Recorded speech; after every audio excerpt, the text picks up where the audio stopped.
giving people opportunities. I think that's what it's all about, is just to give these folks an opportunity to express their art through this medium is so very important to us, and we're so thrilled to be able to do it through the Big Tell. I think the Big Tell is huge for the Central Valley and aspiring filmmakers. A lot of us don't have the platform or the resources to create anything, and the Big Tell and CMAC, they give us an opportunity to bring our stories to life. There's so much potential and creativity in documentary filmmaking, and I hope this is just the first so many you see from me in the future. Thanks for watching, thanks for being here, thanks for being a part of this.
In 2017, we noticed that there was a lack of stories being told right here in our valley. And so the Central Valley Community Foundation wrapped their minds together and said, we are going to be able to support a local film or some type of storytelling being told. So that's when that's how the Big Tell became the Big Tell. And it's just a huge help for local filmmakers who, again, don't really have access to those kinds of resources locally to be able to practice their art and to tell the stories that they want to tell. So we're so excited to be able to do that through the Big Tell. And these stories are often unheard by mainstream media, so it's a great opportunity for people to share their own lived experience through filmmaking. Then it was up to them to use their big ideas to highlight some of the disparities, some of the economic injustices, the social injustices, the environmental injustices that we're experiencing in the Central Valleys. And it was up to them to create scripts and to do storytelling about the people that are living in the Central Valleys through their incredible films. They had an incredible group of mentors training them to become documentarians. Supporting the arts is critical for our future. We need to be able to communicate, we need to be able to celebrate one another, and supporting the arts is a way to celebrate life and celebrate all the different communities and viewpoints, and it really is kind of a nourishment for the soul. I hope through the Big Tell that folks who watch these films, whether it's in our broadcast showcase or theatrically, that they get inspired, not only to inspired to improve their community in whatever way they can, but hopefully also be inspired to tell stories themselves. Supporting storytelling is not only a way to preserve the rich history of the people of the Central Valley, but to also celebrate it. I would like to thank our team at CMAC, our continuous funders, Jay-Z McClatchy Foundation, our newest funder, KDA. Without your support, the Big Tell will not be able to continue. And because we care so much about the Central Valley, we care about the stories being told, we care about who lives here. We love our valley so much, and we're gonna do whatever it takes to support our valley. The Central Valley Community Foundation cares so much, and without our supporters, without our funders, without you, the filmmakers, we wouldn't be able to continue this work being done.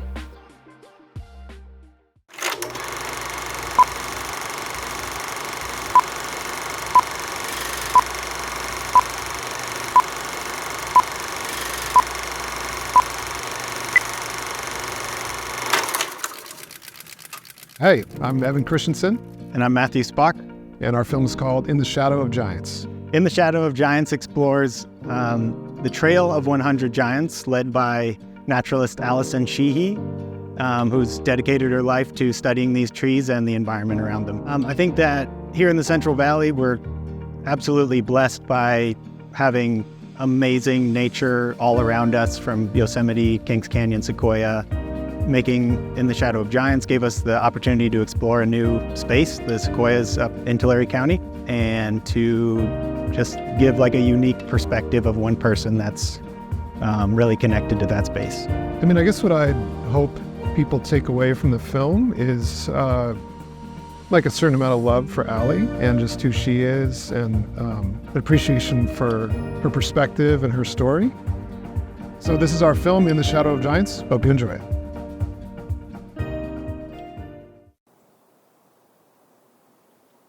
In the southern Sierra, there are trees known as giant sequoias. They're perfectly huggable trees. They're lovely trees that grow massive, and they live for up to 3,200 years. Sequoias are the pinnacle of the forest. You can't get anything more majestic. Just go to any giant sequoia grove and plan to look up a lot.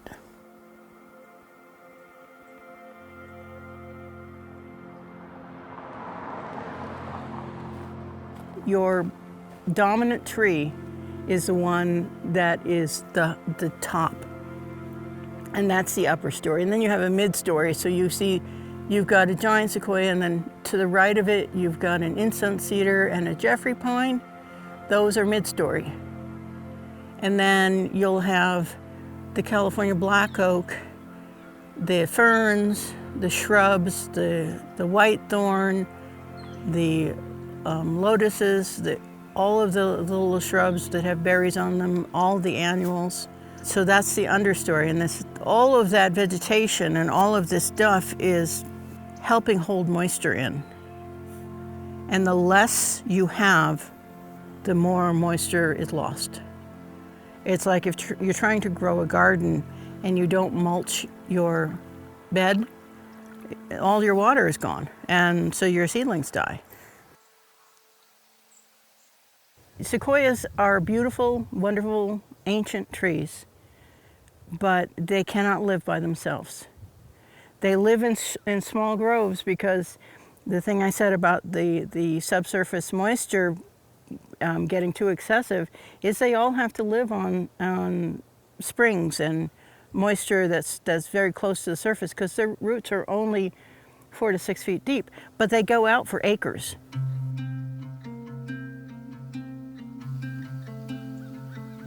The Trail of 100 Giants is in Tulare County, which is a county in the San Joaquin Valley of California, and it's up at about 7,200 feet. 2 giants fell after a wet winter in 2011, and then a 3rd giant fell where they had cleared out the understory right on a creek, and it just fell.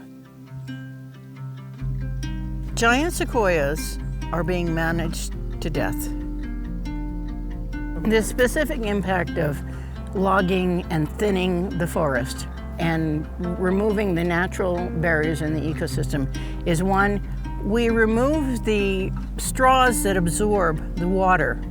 So when we have too much precipitation, be it snow or rain, if we don't have anything soaking it in up here, it'll all rush down into the San Joaquin Valley. You're also increasing the solar radiation to the forest floor, which is drying it out. You're also drying it out because you're removing the duff layer that's protecting that. So then you're having it burn faster and hotter.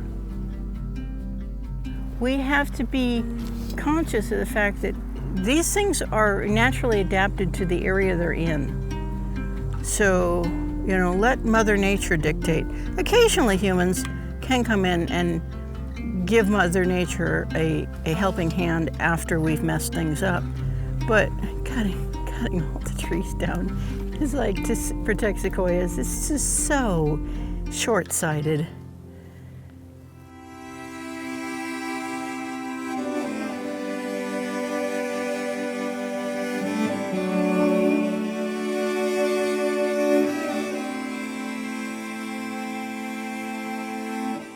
We have a role to control ourselves and manage ourselves and live within what nature dictates instead of us trying to dictate what nature should do.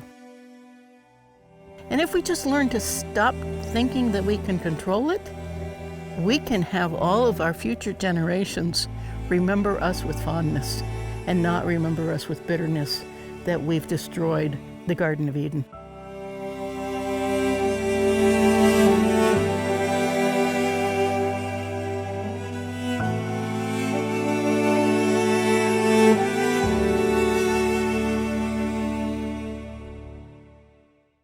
Elite is about barber Carlos Pompa and his story from street survival to barbershop owner.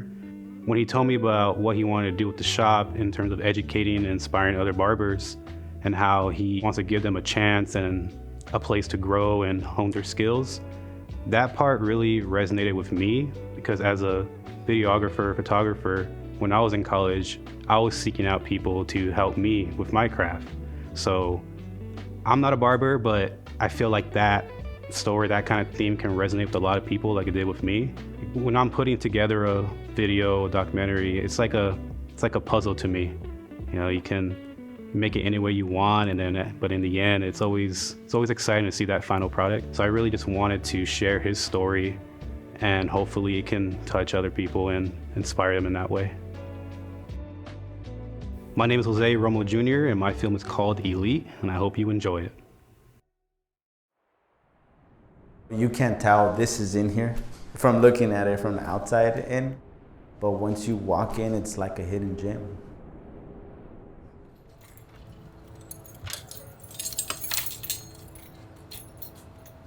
My name is Carlos Pompa, and I'm the owner at Elite Barber Studios. I got into barbering because I decided to run away from home at a young age, and I didn't really have anything to bring in money.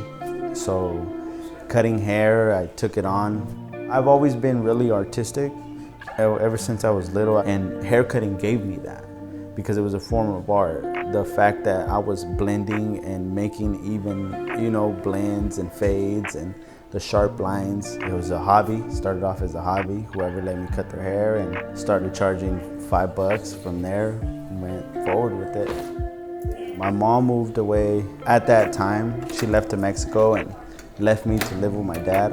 I never really lived with my dad, so it was hard. The transition, new house rules.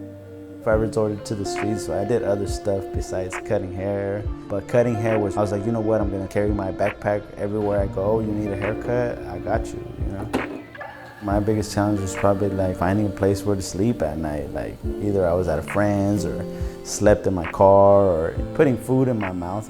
If I could do 4 or 5 haircuts a day, that was $20-25. Eat one meal, buy a t-shirt, that was how it started. Yeah, I'm going, man. Yes, sir. Till next time. Happy New Year. I tried the regular jobs. I went to the fields and did the field work, and then I did a warehouse job. It wasn't for me. After that, that's what I had told myself, I'm gonna start looking around. I told myself, I know somewhere somebody is gonna let me work. So I went from asking around, and eventually I found a shop. She ran a salon. She told me, she was like, you know what, I can't give you a job, but I know somebody that will. I went there, and the gentleman gave me a chance, and I never left the barbershop after that. And I know that in this industry, I could eventually become my own boss.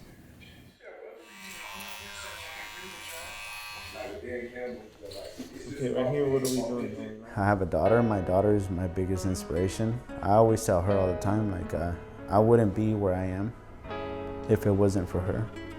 Because I look at it as I want her to have the best. Elite to me, in a sense, the meaning is above all, like the best of the best. My mom always told me, Mijo, I'm gonna teach you something, but if you do something, you start and you finish it. And if you do it to the best of your ability. Separated right here, So I cut out right here, and and this beard just goes like it lines up straight into Below it, okay. Yeah, below his mustache. Okay, for sure. So right now my chairs aren't full. I'm not worried about filling up my chairs. I'm really worried about finding the right people. And I do want to take early on barbers that just comes out of school, doesn't have the experience, doesn't have the, the customer service, and I want to be able to polish that. The pompadour, it's like a drop fade.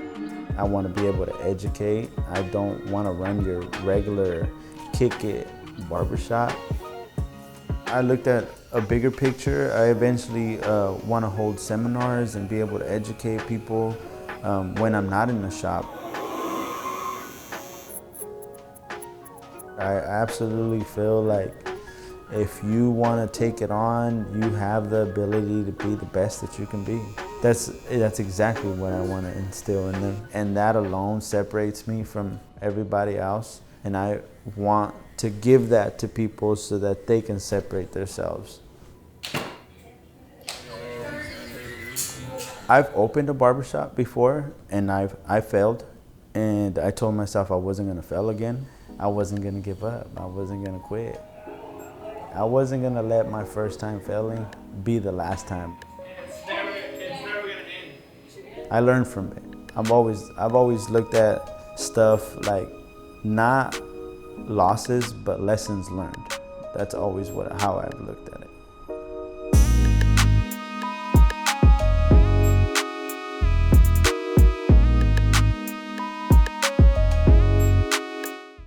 So this film is about Fresno City College and how it is the first California community college in the state. I really love higher education and the beauty and the potential of college. And that's a really controversial topic nowadays. But I wanted to make this film so people could see a local college, Fresno City College, through my eyes. I want people to take away from this film how cool it is that we have the very first community college in our own backyard. I think that people really look down on community college. They don't think that it's, the CSU, the UC, the prestigious level. But the Fresno City College and community colleges in general have so much impact. And I just think that people really should appreciate that more because they do so much for us in our community. And I just think that's something really worth notable mention. Again, my name is Kaylee Josefina. This film was a labor of love, and I really hope you all enjoyed it. So, did you know that Fresno City College was the first community college in California? No, I did not. I thought we had to. No. You can cut that out.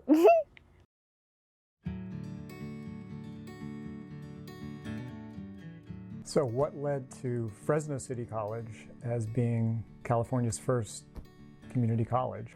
Fresno City College is very significant for California as the first continuous public community college. The recognition that there were no opportunities for the citizens of the area within 200 miles. The closest university or college was 200 miles away. And so the whole notion of a community college that provided the opportunity of higher education. So you didn't have to pack up as a 17-year-old, or, go to Berkeley or go to Stanford, so it really arguably cemented the idea of a local junior college or institution of higher education being available to provide opportunities for the community and the citizens. Fresno City College does have a lot of programs that we are very proud of. We have the biggest nursing program, I believe, in the state. Actually, we have the largest automotive program on the west side of the Mississippi. Community colleges are where 70% of the firefighters, nurses, healthcare workers, police officers earn their degrees, their certificates, and it sort of stands on its head the notion of exclusivity. Stanford, Harvard, Yale, they boast of how few people are admitted. California community colleges and all community colleges are the opposite. Fresno also is very important, not just historically, but because of the demographics and the population that it serves. Knowing that it was like the first, I think that it's like something, special. I like that it's here because it's close to where I live and I'm comfortable being here, and I just like the whole atmosphere. This place here is where my grandparents met. My grandpa Danny and grandma Maluki, so that's something nice for me to know. The library as well, like it was one of my favorite places to be in. So you are actually sitting here. We're sitting here in a historic building today. It is our library. This library has a lot of history in it. Just looking at it, you could tell it's an old building. It's a beautiful building. This is what you could consider the birthplace of Fresno State. Santa Barbara will claim that they're the first. Chaffee will claim that they're the first. But I think if you talk to people who've done serious research, Fresno's really identified as the first institution that continues.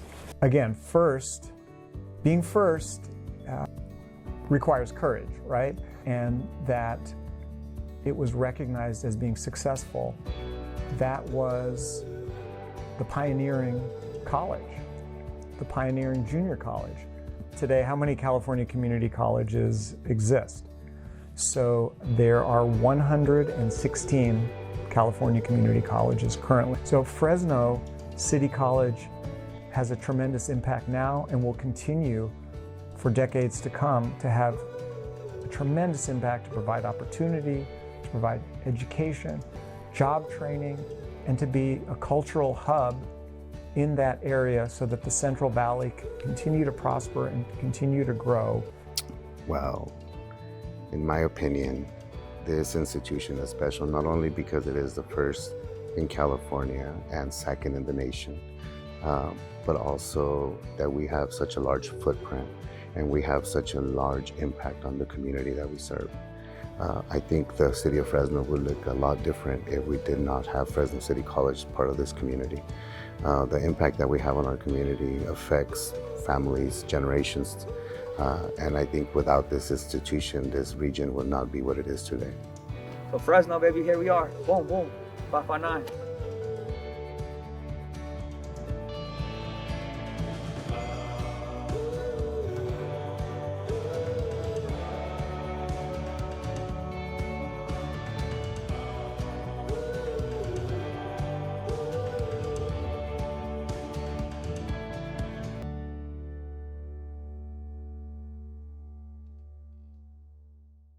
La Milpa is a short film about a local farm here in Fresno that was created for farm workers to have access to land to grow their own food. La Milpa provides land and water and seeds and compost so that people that are typically growing food all day long for other families have access to their own land to grow food for themselves.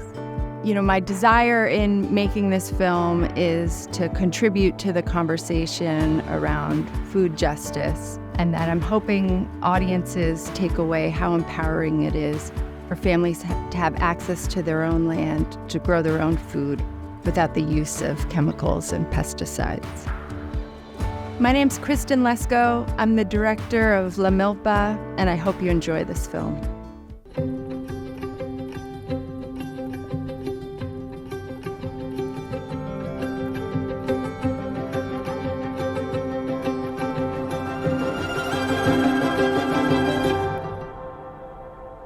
We are in what folks would consider Southwest Fresno.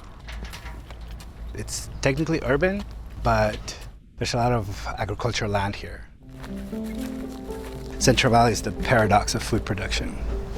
It's the place where people go from sunup to sundown to grow food, and at the end of the day, they themselves are not able to afford the food that they're growing. Everything that you see behind me happened in 2 months. He's got marigolds in here, mora pasote, sunflowers coming up. This is a farm that doesn't use any chemicals in growing food, and we have in our focus farm worker families. The land is divided into 10 parcels, and each farm worker family manages their parcel, grows the things that they want. They don't have to pay rent for the land, they don't have to pay for the water. We pick up those costs. We are an organization that has been for over 20 years promoting environmental justice in the Central Valley. From pesticides to the most polluted air in the entire United States, we are ground zero for environmental injustices. Buenas tardes. Un gusto de verla. Gracias.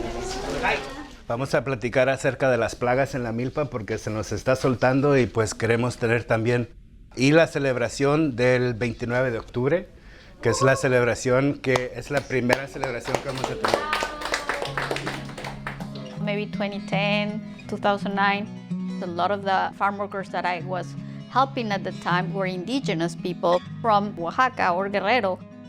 They were obviously very knowledgeable of how to farm, yet none of them had access to their own land. And that's how the idea started. Esperemos muchas flores de cempasúchil. Algunas van a ser para que ustedes se lleven y pongan sus propios altares, otras va a ser para hacer este altar colectivo. En especial vamos a tener una foto de Isabel Arroyo, que fue una de las personas que más impulsó este sueño de lo que es la milpa hoy.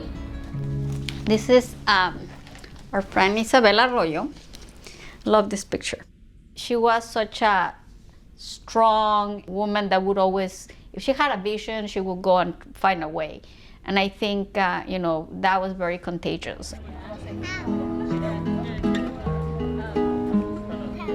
Nos empezamos a involucrar hace como 6 años por este motivo, ¿no? De que se nos iba a dar una parcela. Era un sueño inalcanzable porque decíamos, ¿cómo nos van a dar la tierra? Y siempre hemos trabajado en el field, cosechando para la gente y ahora estamos cosechando para nosotros. Esto es el resultado de muchos años de planeación y de soñar. Más de una década.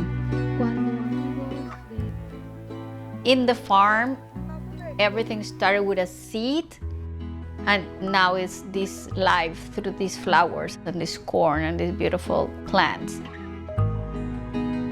At the same time, we are celebrating the life of people who went before us. So it's the cycle of life. Bendita tú eres entre todas las mujeres y bendito es el fruto de tu vientre, Jesús. Santa María, Madre de Dios, ruega, Señora, por nosotros los pecadores, ahora y en la hora de nuestra muerte. Rufino Domínguez, él era un líder, hizo y fundó la organización del Centro Binacional. No me considero una líder, pero aprender a pelear mis derechos me llena de emoción. A lot of people thought we were crazy and that it would never happen because we didn't have the money to even lease the land or buy all these things that are needed. It took a lot of efforts to make it to this point. A lot of people believing in this dream. Sadly, a lot of these leaders are not with us anymore. Now we have to continue for them.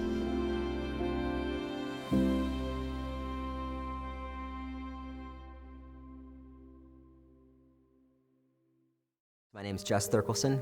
I'm the director and editor of Gaps in Care. And Gaps in Care is a short documentary film that explores the impact of the closure of the Madera Hospital. So I was inspired to make Gaps in Care because this is a story that is very local for Madera County, but yet it's also a story that's happening across the United States, where small rural hospitals are having difficulty financially. They're having a lot of financial hardships. So I felt this was a really great story to not only tell of 160,000 residents in Madera County who no longer had a local hospital that's been in the region for 50 years, but it also speaks to so many other communities across the United States that are facing the same thing. I hope people get, after watching this film, the value that hospitals have on their communities, but also is that communities need to play a part in how those hospitals work. I'm Jess Thurkelson. This is my film, Gaps in Care. Thanks for watching, thanks for being here, and thanks for being a part of this.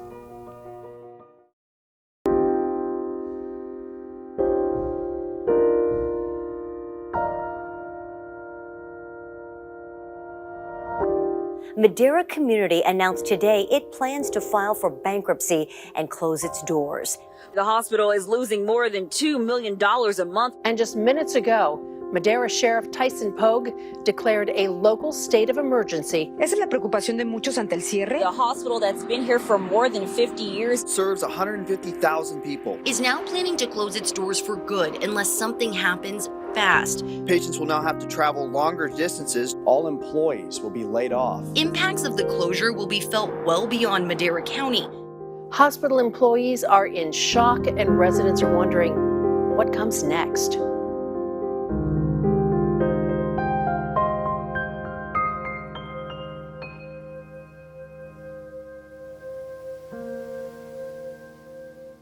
I would definitely describe the residents here of this county as extremely passionate. Maderans love Madera, and they will stand up for Madera. They're hardworking people. I lived here all my life. I love Madera. So you got to learn to be good to everyone. You know, a lot of people need this hospital here. You know, a lot of people don't have vehicles. The cities around here, need it. So bring it back.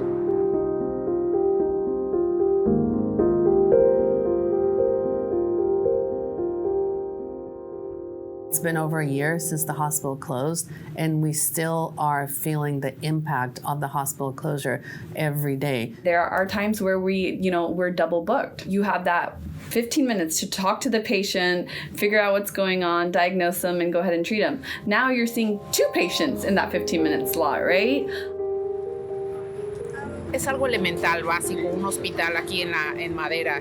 Acabo de tener un familiar que iba enfermo, lo tuvieron ahí muchísimo con un dolor porque ni siquiera había camillas para urgencias, de que están saturados los hospitales de Fresno. No son suficientes para todavía llevar la gente de Madera hasta Fresno.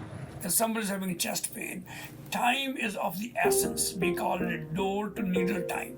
Having something close that's 5 or 10, 15 minutes away, and now you have to drive 30 more minutes on top of that. Each minute in those kind of situations is a huge effect. Madera Community Hospital was a major economic engine for the restaurants, for the hotels, the motels that are in that area. All the gynecologists have left. Most of the surgeons have left. Infectious diseases have left. Hematologists have left. So we have very few doctors left over here. It's a ripple effect. It's a domino effect. The closure of that hospital has the potential impact to change the city of Madera from a town to a gas stop on the 99.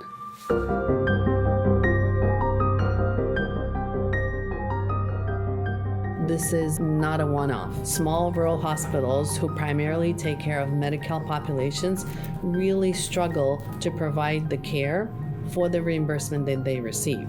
I went on record that I've lost 2 patients within the first couple of weeks. It's those lives that we lost. It's our elderly community that don't have anybody to take them to the hospital.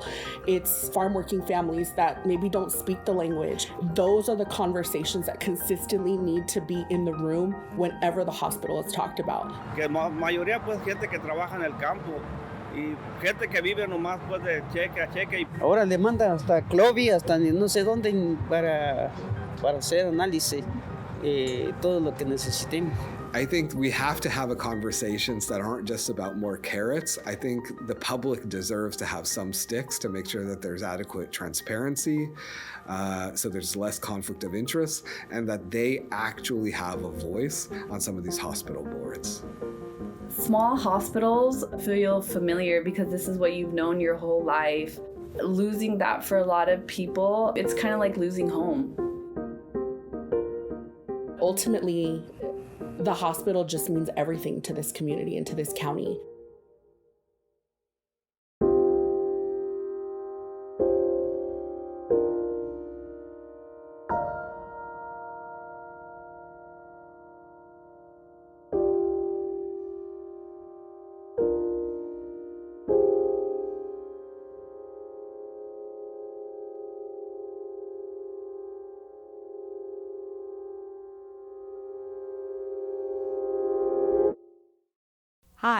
My name is Karina E. Turner, and my film is Baliko Taiko, I would describe Baliko Taiko as a film of inspiration and encouragement, seeing a community come together with one woman's effort to share her passion and love for Japanese drumming, taiko.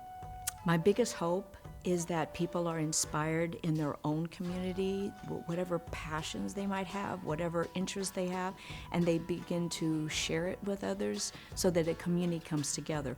It's shared among a community of people who aren't Japanese. Everyone's invited into it, and I hope to inspire others to do that in their community. Truly, it's a beautiful piece looking into someone sharing their passion and involving the community and just uplifting everyone. Hi, I'm Karina E. Turner, and this is my film, Baliko Taiko, and I hope you really enjoy it.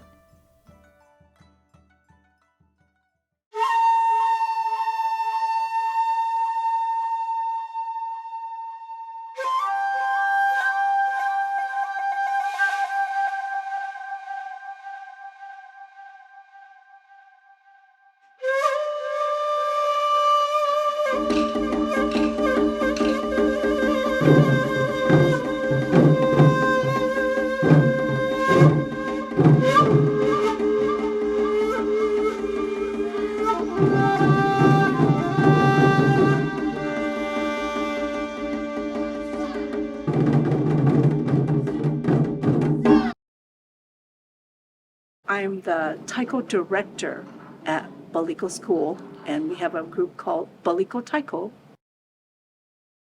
I've always wanted to teach. It's something I've wanted to do since I was in high school.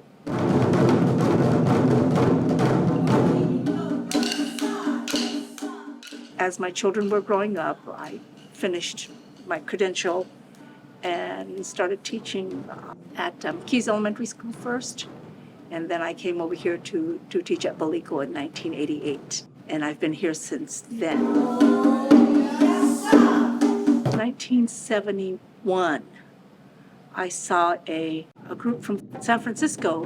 And when I saw them play, I thought, oh my gosh, there are women playing taiko in the front as regular taiko players, not in the background, not auxiliary players, but just like regular starring players. I grew up in Japan and I never saw women playing taiko before like that. It had always been men. And so that was really exciting, and I couldn't stop moving to the drums, and I wanted to play.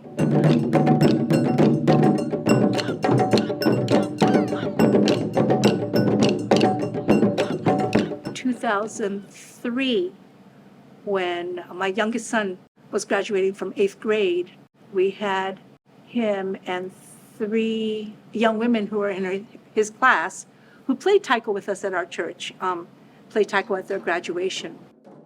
The following year, a group of students came up to me and said, Mrs. Kubo, would you teach us to play taiko so we can do that at graduation? And so I did.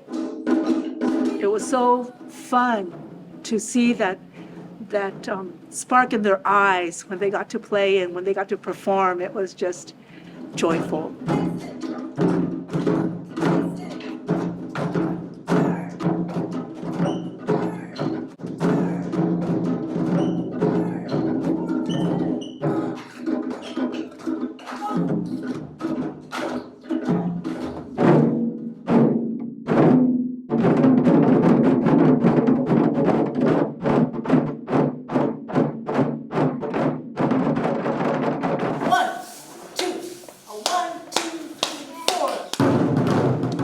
Sometimes I think, oh, did we make any difference?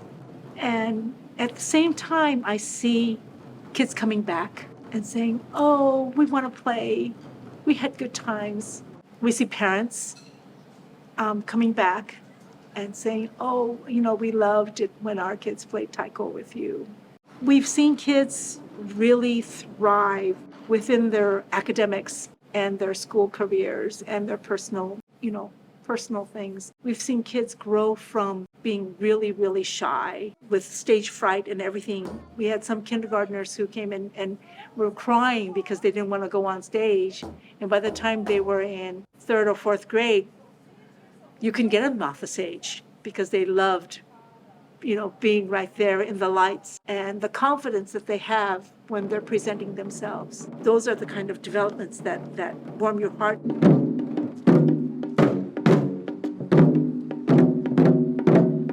I keep doing taiko because it actually develops community in a broader sense, not just within the Japanese American community, but in a more greater community. And I think that's really important in this world.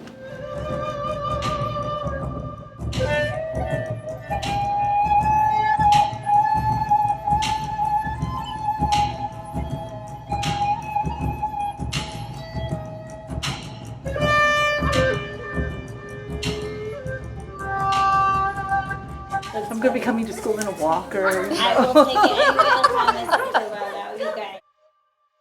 Roots Run Deep is about our ancestral connection to land and the role that Black women play in returning to the land. My inspiration for the film Roots Run Deep was really from a poem that I wrote in 2015 called Puku Juju. And Juju is another word for hoodoo or root work, which is folk medicine. And folk medicine is tied to plants and the ways that Black people historically use folk medicine to heal their bodies and to also survive through slavery, enslavement. And so Kuku Juju was a celebration of Black women, and it was celebrating Black Girl Magic, which was like a hashtag at that time, it was a trend that centered Black women and celebrated Black women and our essential essence to do things that people don't think we can do. And with that, Roots Run Deep and Kuku Juju are celebrating Black women. My name is Jamila Hassan Oliver. My film is Roots Run Deep. I hope you enjoy my film.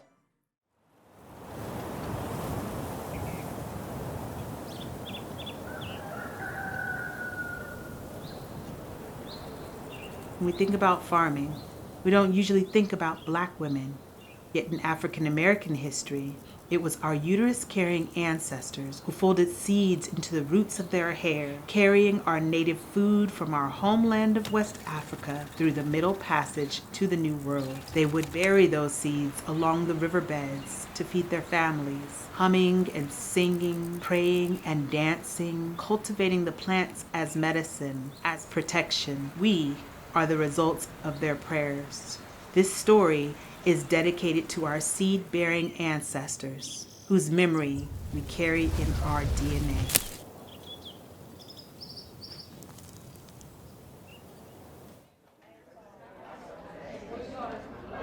All we want to do at Breakbox is create a beloved community. The underground at Kern Street is our endeavor to do intergenerational healing. I'm being very clear that we want to be in space with our youth. This piece is called Sankofa. It is a West African term that means go back and fetch it. Ancient and new, it will come like rain in a downpour that will bring fountains of replenishment, produce nourishment, pools of living water, germinating souls from a world unseen, growing forward, born from eternity, roots run deep into antiquity.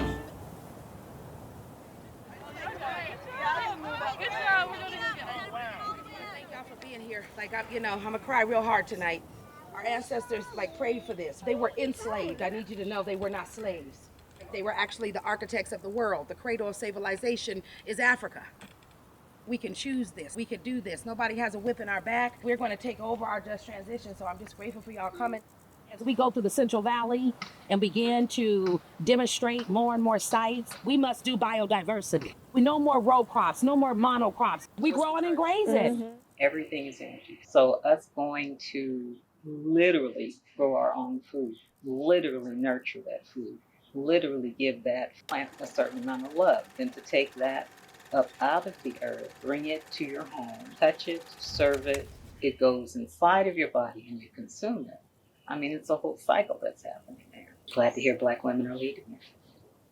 Because that's also the issue as we talk about urban farming and what does it mean to work roots again and be a community. We've been taught to fear our medicine, our hoodoo, our voodoo, our Ifa, so that we can stay more codependent on other systems. We came from remedies. When I stepped on that land and I planted okra seeds, that was powerful to me. So what we have to do is not be afraid to take our power back. Black women were often the healers. They were also often the ones who made sure that there were certain emergency herbs. They were also the ones in the kitchen. So, the kitchen is not that far from the healing lab. My roots come from turning the land. So when I'm on soil, I want to take off my shoes, dig and plant, and I get joy out of watching my plants grow, which is what I have done with my herbs.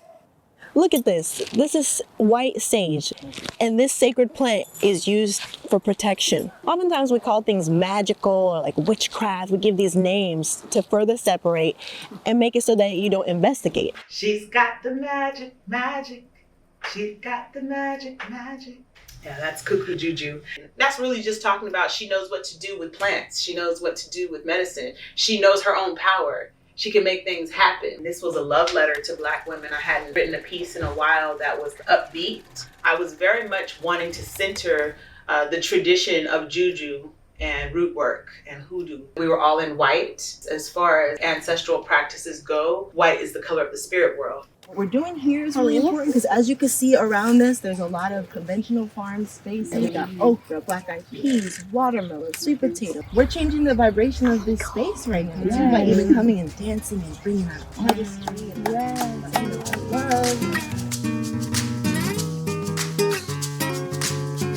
She's got the magic, magic. She's got the magic, magic. She's got the magic, magic. She's got the magic, magic. She's got the magic, magic. She's got the magic, magic. She's got the magic, magic. She's got the magic, magic. I think my film is very unique. It talks about how people who you wouldn't think could help society are helping society. So the fact that inmates are becoming artists and using their talents to help the underserved community around the Central Valley is pretty much the magic of what I like about my film. What I hope the audience takes away from my film is that there are good people everywhere, and that what we're doing, and actually, what Rodney's doing, because I'm just filming it, Rodney's creating a better space in prison for these inmates. And that's really important because it's actually changed their behavior a lot. And even though these inmates will probably never meet any of the people who buy their artwork or any of the kids that they funded, they are still having a positive experience. My name is Jacqueline Alvarez. My film is Skateboards in Prison, and I hope you guys have as much fun watching it as I did making it. My day usually begins pretty early. I have 8 to 12 stops a day all over the Central Valley. But that's what I do for a living. Skateboarding is where I really like to be.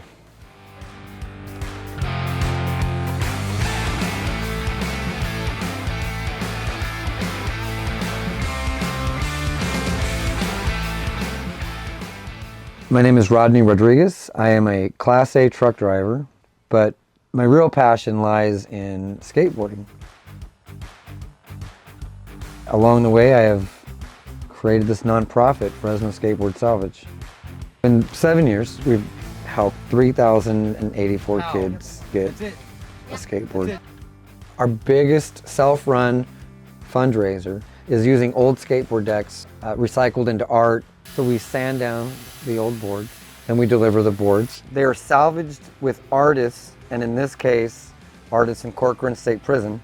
The work that they've done will be auctioned as art to be hung on someone's wall. With the proceeds of these auctions, we buy volumes of quality skateboard components, often the same. Like it might all look like the exact same board, but they're good boards. We're buying at the best cost for the best quality. I'll give the pieces to different volunteers and they will build as many boards as they possibly can. So there's always boards getting built. I take my time, I'm listening to music, I go into my little backyard workspace and just sort of enjoy the process. I try to be creative with the grip tape also, because the skateboard itself, we might have 10 of these exact graphic boards and 10, 20, 30 of these exact wheels, but the thing that will make it stand out or be different to that kid will be the grip tape will be different. So at least there's something about it that's unique. May of 2016 is when I started accumulating or collecting old skateboard pieces, and it was June when I gave away the very first board, June 2016. But along the way I met some incredible people. The very first large donation was $1,000, and I couldn't believe it. But it was the mother of a young man who'd passed away who loved skateboarding. And in his honor, she donated $1,000. A friend who now has moved away, but his name was John, he connected me with a bunch of brands who let me buy wholesale even though I was not licensed to. Also in this time, I'm like remembering all the kids I was seeing at the park, and a lot of them were on inadequate, sort of very low budget skateboards, which to me means they're gonna give up. They're not gonna have any fun doing it. They're gonna quit skateboarding and do who knows what, because a kid who wants to skateboard has a ton of energy, and like that energy unchanneled can be destructive as much as it can be productive and creative. What kid isn't into getting on a skateboard and riding it around, going off a ramp? This is something extra special, I feel like, just because it is, like I said, they're catering to, what the kids really, really like, so it's something that they will obviously probably never forget. I mean, it's going to be a lasting memory for these kids, down the road. They're never going to forget this. Lean down. That was it, though. That was it. Oh, what's up, big man? You can drop in, right?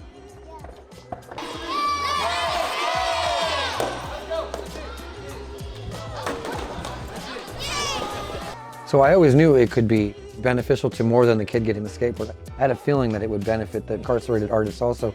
I didn't know to what level. I didn't know it would be that impactful on them. You couldn't have dreamed it to work so well together, all of this process. And the artists themselves were so appreciative of the opportunity to help the project.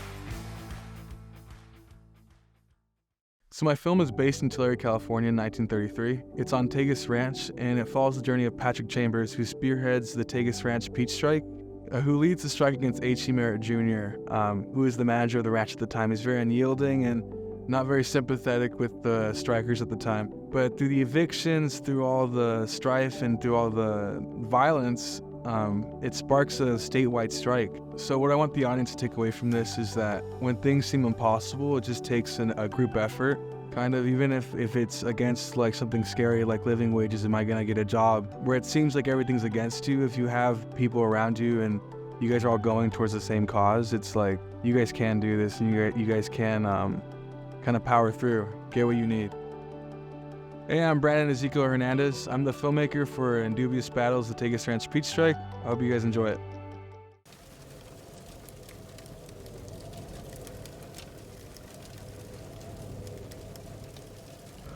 On August 10th, 1933 in Tulare, California, tensions simmered as rumors of a strike spread. Patrick Chambers, secretary of the Cannery Agricultural Workers Industrial Union, issued a letter outlining demands for a standard 40-hour work week, a wage increase to 35 cents per hour, and an end to compulsory purchases at the company store. Workers like W.D. Hammett described their precarious conditions. My only clothes are the ones that I have on. I have 5 children. All we can afford is flour, beans, coffee, and a little bit of milk. Workers lived off of a 15-cent hourly wage. A full day of work on the ranch is about 9 hours, but some days we only get to work about 6. We usually work about 3 to 6 days a week. With irregular hours, low and delayed pay, living in cramped sheds with shared facilities, the threat of a strike loomed large, setting the stage for a showdown between labor and management. The situation escalated on August 11th, with yellow handbills circulating in the city echoing the workers' demands. Holt C. Merritt Jr., the manager of Tagus Ranch, arrived from San Francisco to address the brewing crisis. The threat of the strike extended beyond the workers themselves. The Visalia Welfare Department warned that welfare services would be denied to striking laborers and their families. As tensions reached a boiling point, on August 12th a strikers' rally was held on the corner of Inyo Street and South K Street. Chambers, impassioned and determined, rallied the strikers with fiery rhetoric, his voice booming across the gathered crowd, echoing the grievances and demands for justice. During his speech, Merritt climbed atop a topless roadster. As he attempted to justify low wages and working conditions, Merritt's speech fell on deaf ears as support for the strikers grew. Later that night, Sheriff Robert L. Hill ordered 36 armed deputies to assemble at Tagus Ranch the next day. However, despite the presence of armed law enforcement, the strike on August 13th remained peaceful. Workers, joined by outside supporters, gathered outside the Tagus store. The standoff intensified on August 15th, when Merritt ordered the eviction of 200 strikers, including families, from Tagus Ranch. Sheriff Hill and his deputies refused to participate in the evictions, but local officers armed with firearms forcibly removed protesting residents. With no alternative housing provided by the welfare department, the evicted workers found themselves displaced along the Golden State Highway, where their things were thrown. Undeterred by evictions, strikers regrouped, armed with picket signs, and continued their protest. Ranch officials persisted in pressuring strikers to return to work or risk losing their jobs. By August 16th, the strike had gained momentum, with over 750 workers participating. Patrick Chambers and Holt C. Merritt Jr. engaged in negotiations, but with neither side relenting, progress stalled. Relief efforts, including temporary housing and donation drives, emerged to support affected families. Governor Rolfe appointed Timothy Reardon as a mediator, urging growers to consider raising wages. Despite initial resistance, on August 17th, talks between ranch leaders and strike representatives commenced. Merritt offered a compromise wage increase to 20 cents, with a promise to reach 25 cents once profits allowed, but Chambers rejected it, demanding a more binding agreement. As tensions mounted, Chambers threatened a statewide strike if demands weren't met within 24 hours. Just as the strike was to be called, in a dramatic turn of events, on August 18th, Merritt conceded to the strikers' demands for a 25-cent wage and reinstatement of all workers without discrimination. Additionally, the return of furniture and home goods to evicted strikers' housing was secured, marking a significant victory for the labor movement. The news of the settlement brought jubilation, with workers eagerly signing up to return to work. A sense of relief and triumph permeated the atmosphere as the community celebrated the hard-fought win. With the strike resolved and concessions won, the workers' struggle at Tagus Ranch became a symbol of labor rights activism in the agricultural sector. The events of August 1933 in Tulare, California, underscored the importance of solidarity, perseverance, and negotiation in the pursuit of fair wages and working conditions. The legacy of the strike resonated beyond its immediate impact, inspiring future generations to advocate for social and economic justice in the workplace.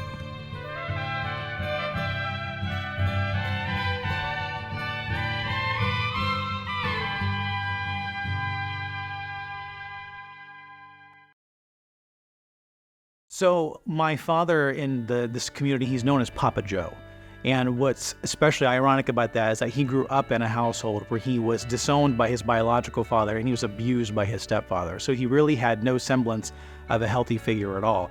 And I always wanted to tell the story, how does a man go from that to known in his own community as Papa Joe? How do you go from having no healthy father figures, in fact even destructive father figures, to being what many in your community look to you as a father figure? How does that happen? So I wanted to tell that story, and then an extension of that is he created this program called the Redeemed Brides, and he takes bicycles that usually are hand-me-downs or ones that have been tossed out. He repairs them, he redeems them is how he calls it, and he gives them away to members of the community. And this is just like his way of expressing love and just getting to bless people. My name is Joshua J. Cordero, and I'm the director of Papa Joe and the Redeemed Riders. The story is very near and dear to my heart. I hope you enjoy it. Thanks for watching. I would say that we grew up in a lower class. We always rented a house. My dad always had a job. He was always a hard worker, but just had issues with drinking. When my dad would get his paycheck, he would cash his check at the bar.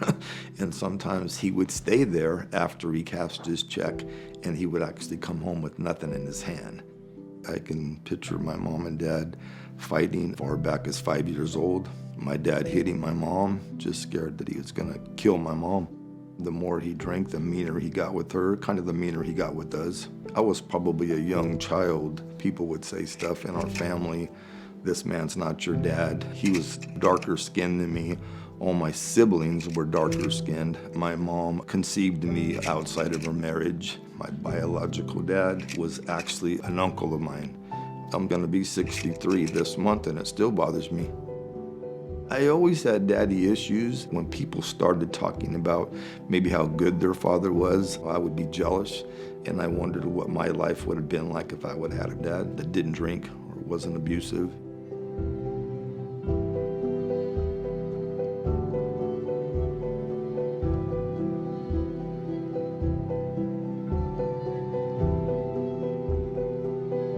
The summer of '77, I actually chased this pretty girl that I ended up marrying.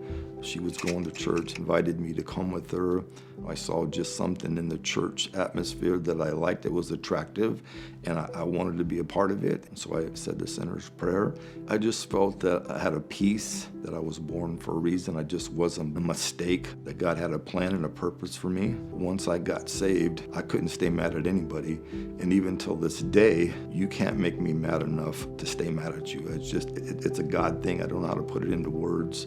My dad that raised me, I kind of just had a new love for him, and I kind of took a step back and saw what he was going through being a man and having unfaithfulness happen to him, how he must have felt, and that how he took me, gave me his name, and raised me. I started to see the good things that he had and took the focus off the bad things. I learned to just love him.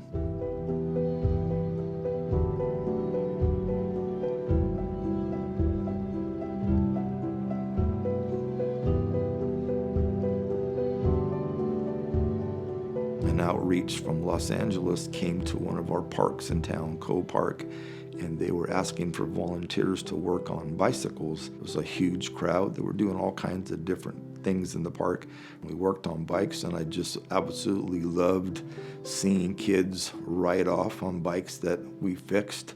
And so I brought that back, and we started a bicycle repair thing, and we gave it the name Redeemed Rides, which was kind of like God does with us. He redeems us. He takes us when we're broken and fixes us up and gives us a new paint job. And same thing with the bikes. We put new tires, new seats, tubes, grips, and try to make the bikes look as new as possible. We give them back to the kids free of charge.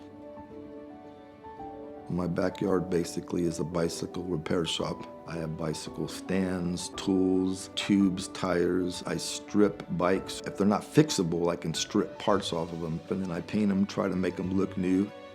It's not just for children, it's for homeless people, maybe someone that have lost their license, low-income families. A bike beats walking by 1,000% and can get people back on their feet.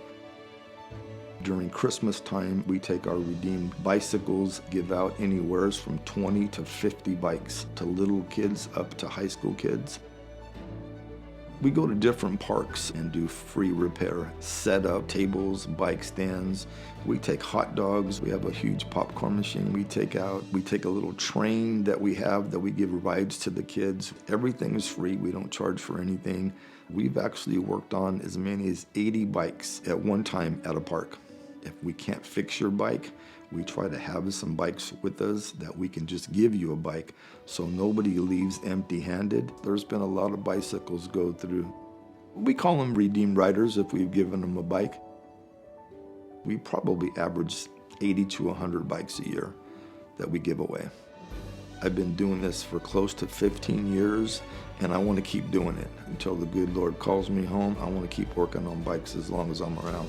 We're just supposed to love people no matter where they're at, and that's what I've tried to do.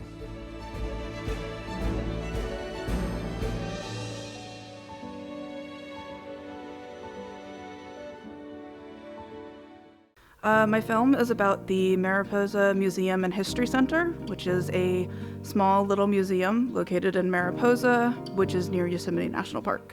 Mariposa is considered a small community that's just on the outskirts of Yosemite. We're not really seen as anything else, but we have a really rich history and a lot of stories that don't get told, especially when it comes to minorities such as the Miwok or the Chinese that lived in Mariposa. And I felt it was really important that people who live in this area are aware of that kind of history. I think everybody should be able to hear it and be able to share their stories because we have a really colorful tapestry of millions of people.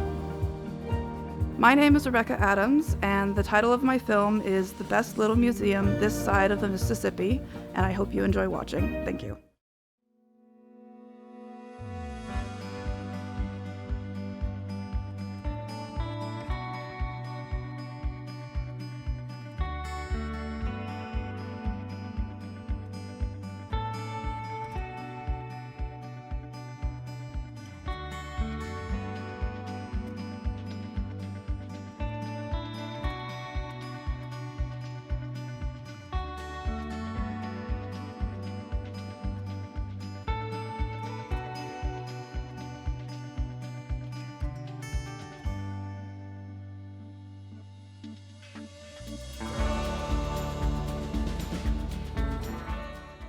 The main thing that I like about the museum is because there's a lot of history here.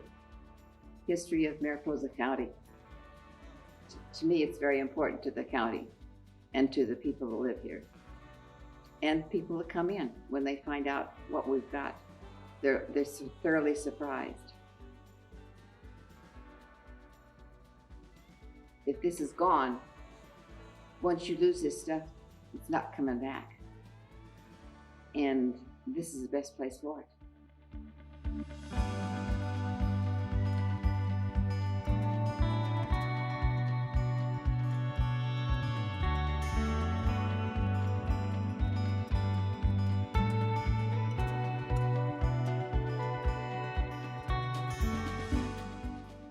Nestled within the foothills of the Sierra Nevada mountains, the Mariposa Museum and History Center takes visitors on a journey through time. The gold rush and the arrival of the railroad transformed Mariposa into a bustling hub. The stamp mill served as the heartbeat of Mariposa's mining industry, and the museum proudly houses one of the last operational mills. The story of the Miwok people is celebrated and honored through a collection of historical artifacts and photos. Their journey, marked by resilience and challenges, is an integral part of our shared heritage. It is vital that we remember and honor their story. This museum really is rich in history, and it's not all the glitter, except for the gold, but the history that we have here with the Miwoks, the Native Americans being the first people in Mariposa. It represents the lifestyle, their home life, the hunting, the gathering, the basket weaving. This entire museum was built by our community, built by family donations. It was built by labor, time, everything from local Mariposa families that believed in it. It's our legacy, it's our history, and we're preserving our history going forward for the next generation. It continues to preserve history in Mariposa as it happens.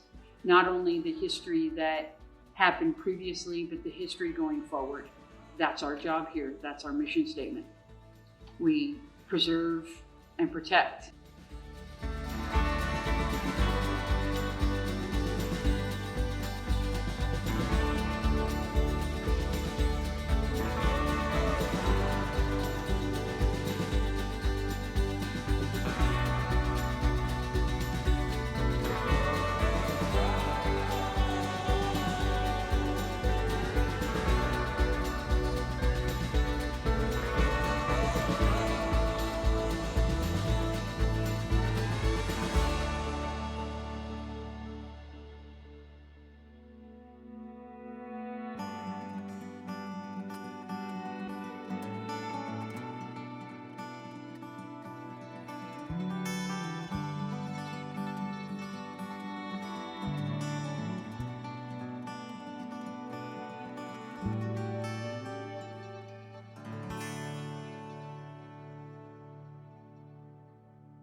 name of my film is Rooted Resilience.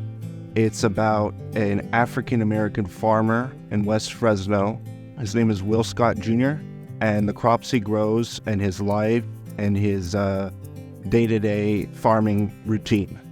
Hearing about his time in Fresno, growing up on the west side, and some of the things he went through and the inequality that he experienced, and then the resilience that he showed and the will that he had to farm in spite of all of the obstacles was really something that inspired me and something that I thought was really unique to the valley and to Fresno. So it's kind of an untold story in a certain sense, but I think it's a story that's representative of a lot of people who've lived in America and a lot of people who've passed on, and I hope it's a respectful tribute to those people.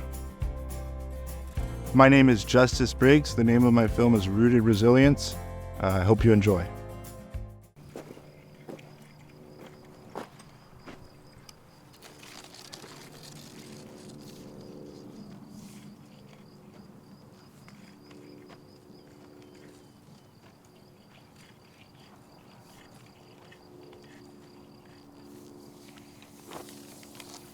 I started farming in California in 1973.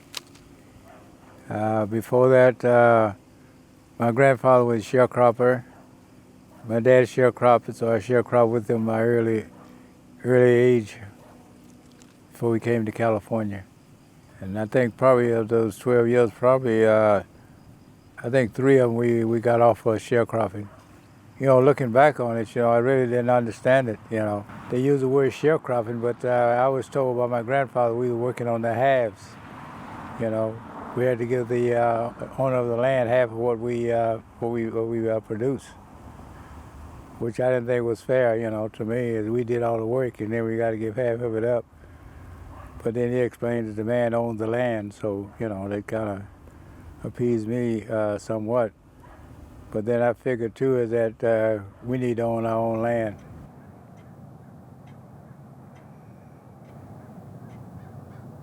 Each and every one of us has a mission on this earth.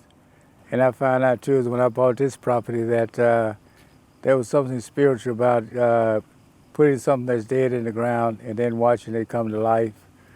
And then also too that it provided subsistence for people who who need to eat quality food.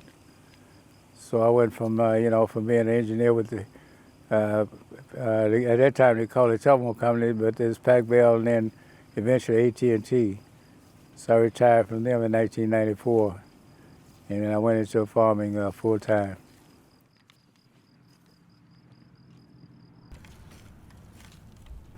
It's a day-to-day job.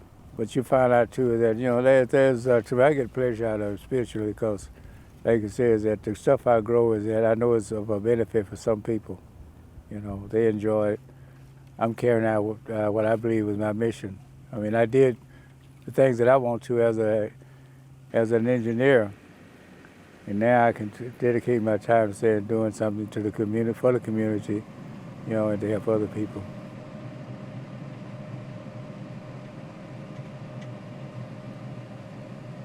I grow legacy crops. As you know, that there's certain crops that was indigenous to us as people, as people from the South. Like collard greens, cabbage, okra. Those are some of the plants that culturally, I guess, you can apply to us. Is that we brought them over here. Our descendants brought it over. So, and we find out too that those things that they'll provide for you is what you need. Like collard greens, they tend to lower your cholesterol.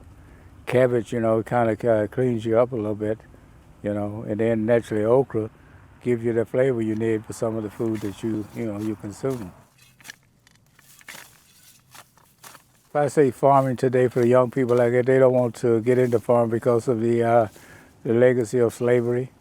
In slavery they worked for nothing, didn't get paid, didn't get fair treatment.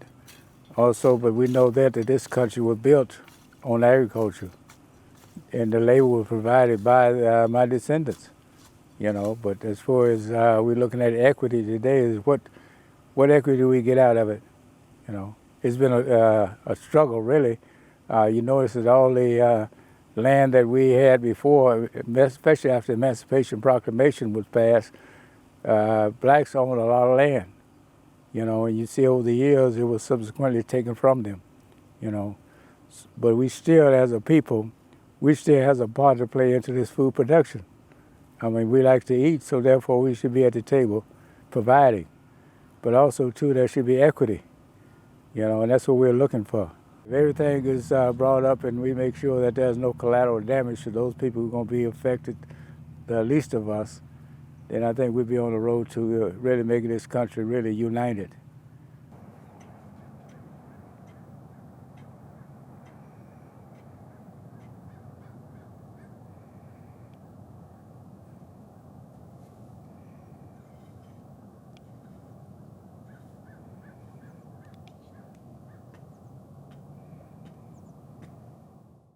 The People from the Lake film tells the story of the Tachi-Yokut tribe, the Santa Rosa Rancheria tribe here in California, and it revolves around the occurrences that happen at the Tulare Lake. This film is about uncovering, this film is about acknowledging, and this film is about awareness and raising awareness and then hearing the stories of the people. In understanding Indigenous peoples, Native peoples, what I like to call the people that were here first, it's our obligation to understand and realize what was going on this land that we live on now before we got here. And when we acknowledge, accept, and appreciate that, then maybe we can feel more complete and a part of this land.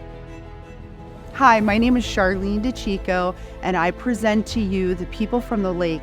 Please enjoy and hear the story of the Tachi people.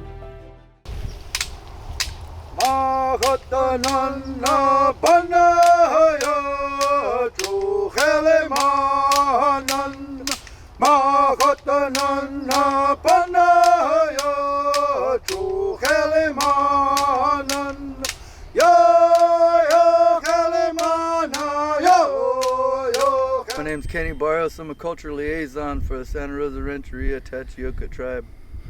I'm also a tribal member. January, we had a little bit of rain come, and when that little bit of rain came, it brought a lot more rain. And all that water cleansed the whole valley. My name's Robert Jeff.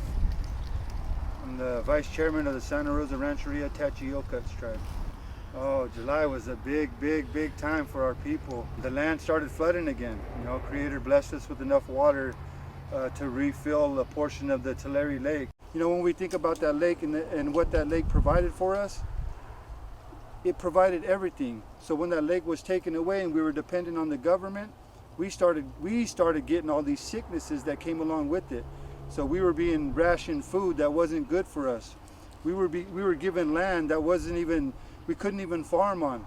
You know, so there was a lot of things that happened to our people that a lot of people don't understand or they don't even want to hear about because it's hard to hear. We are Yokut Spahashi. We are the Tulare Lake people. We are Tatsai. We are the mud ducks. We named ourselves after the mud duck because every year all the birds would fly south for the winter and the mud duck would stay here with the water, with the lake. Oh, the lake's being separated by all the dams that they have up into the mountains here in the Central Valley. We got to remove those dams. We got to get people to think a little bit differently about their approach and how they want to live out here in this valley. If we keep going down the path that we're going on, I mean, all of us are going to have to eventually pack up and leave this area because the aquifers are being contaminated, the land's being contaminated, the air's being contaminated, and the worst part is that water that we all need to survive is being contaminated as well. I mean, opening up the basin is going to allow for that flood to come back down into the valley and spread its medicine all over the land. And if we get enough water, that water would overflow and head back out into the delta. And what we need to happen here in the valley today is for that flood and flow to happen again. This air needs this water. You know, without the water in the air, then people start getting sick, allergies. We have a thing in the ground, it's called valley fever. You know, and that right there comes up out of the ground if the ground's too dry all the time. You know, and that's why all this water is back because of all the prayers that were asked. You know, everybody was asking for water. You gotta watch out what we ask for. Us as Native people, we don't take more than what we need.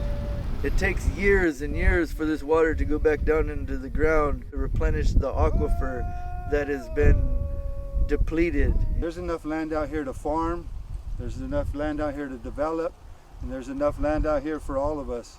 You know, when we think about this area and this valley housed the highest concentrations of Native Americans than anywhere in this country of its size, and we never had to farm. What I want to tell the farmers is that let's talk.